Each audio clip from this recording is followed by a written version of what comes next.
Welcome to the Daily Decant, your 5-minute briefing on the world of wine. Each episode delivers practical insights to help you choose, order, and talk about wine with more confidence in everyday social settings. Let's get into today's decant. It's Sunday, and we are wrapping up Merlot week, and I want to open with the argument this week has been building in its most direct form. Merlot was never the problem. The problem was what people were doing with it. Hot climate sites, excessive irrigation, high yields, industrial winemaking designed to produce large quantities of soft, commercially appealing wine without any particular character or sense of place. Those things produced the Merlot that sideways satirized, and the criticism was fair. But applying that criticism to the grape itself was always a category error, just like dismissing Pinot Noir because of bad red Burgundy. The grape is not the wine. The place, the producer, the approach determine the wine.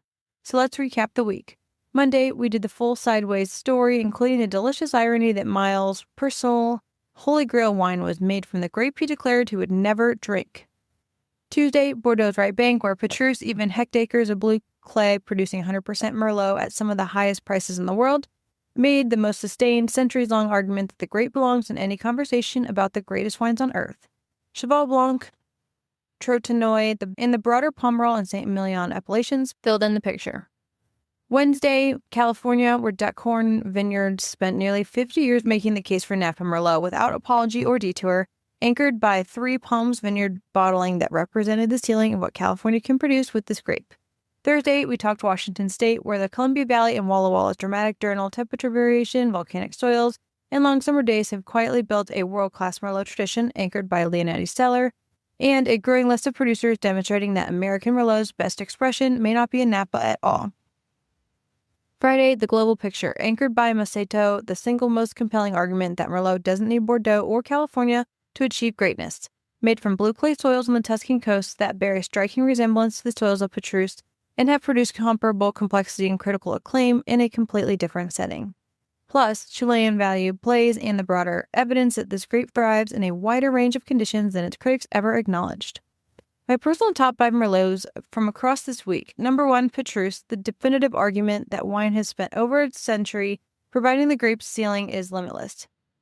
Number 2, Duckhorn Three Palms Vineyard Merlot, the American bottle that most consistently makes you forget that you're not drinking right bank Bordeaux.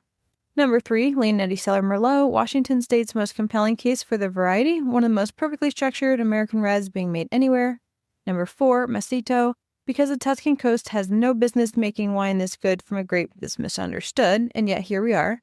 Number 5, Le Col number 41, Walla Walla Merlot, because the best value propositions matter, and this one consistently delivers at a price point that makes it an easy, confident purchase. So your 3-sentence Merlot cheat sheet for the week. 1, Merlot's bad reputation was built on overplanted, over-irrigated California wine from the 1990s and a single line of movie dialogue, and it is never accurately reflected what the grape achieves in the right conditions, from Pomerol's blue clay to Washington State's volcanic soils to the Tuscan coast. 2, the quality tier to know runs from basic everyday Merlot and broad appellations to at the bottom through excellent Washington State from producers like Leonetti and Le Col number 41, from Napa and Duckhorn in the middle, up through the extraordinary right bank Bordeaux wines and Maceto, where the grapes reaches its absolute ceiling at prices that compete with anything in the wine world. 3, the best everyday Merlot right now is Washington State at $20 to $40, and the best value gateway for someone new to taking the grape seriously is Columbia Crest Grand Estates at $15 or Duckhorn's decoy label at around $22. Both will show you something more interesting than their reputation suggests. Next week, something genuinely different and probably unexpected. Stay tuned to find out what's coming, and until then, order Merlot tonight. You know enough now to order a good one, and when you do, try this. Tell the person you're with that you're having a Merlot, watch their face, and if they wrinkle their nose or say something dismissive, hand them the glass anyways. Let the wine make the argument. It has been making that argument for centuries, in the cellars of Petrus, on the slopes of Maceto, in the vineyards of Walla Walla, quietly and without apology. This week, we just finally listened. That's today's Daily Decant. If you found this helpful, be sure to subscribe and share with your friends so you can continue building your wine knowledge in just a few minutes a day. See you tomorrow for the next Decant.